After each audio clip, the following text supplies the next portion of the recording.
She finally felt relieved. At last, she could take off the costume of the perfect wife, the fake pregnancy, the fake limp, the endless pretending. One day, she thought mockingly, she might even pretend to be blind just to squeeze out the last bit of money. With satisfaction, she decided to call her real lover and tell him the good news. The man she despised was finally gone. On the phone, she excitedly explained that the useless husband, the sack of potatoes as she called him, had left.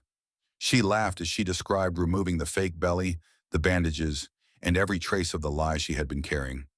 She reassured her lover that everything was under control. She had already invented pregnancies, disabilities, and was ready to invent even more illnesses if needed. All for money. Money that, she promised, would belong only to the two of them.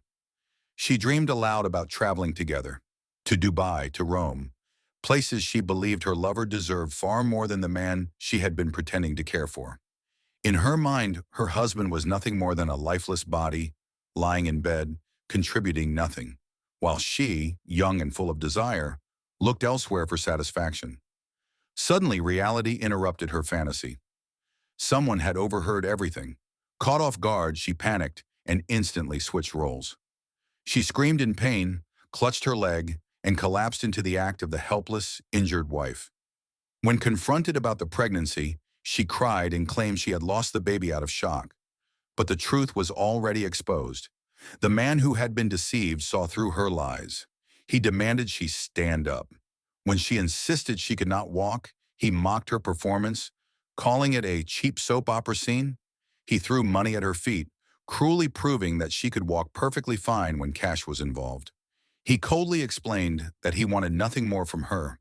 He already had children, already had a life, and she no longer served any purpose. Still, he offered her money, not out of kindness, but dismissal. Then another voice entered the scene, calling out the disrespect and betrayal. Accusations flew. Insults replaced affection. Whatever love or pretense had existed collapsed completely. In the end, she was told to leave. With money, yes, but with no illusions left. The dreams of Rome and Dubai faded into humiliation, lies exposed, and relationships shattered. What remained was silence, bitterness, and the undeniable truth that the performance was finally over.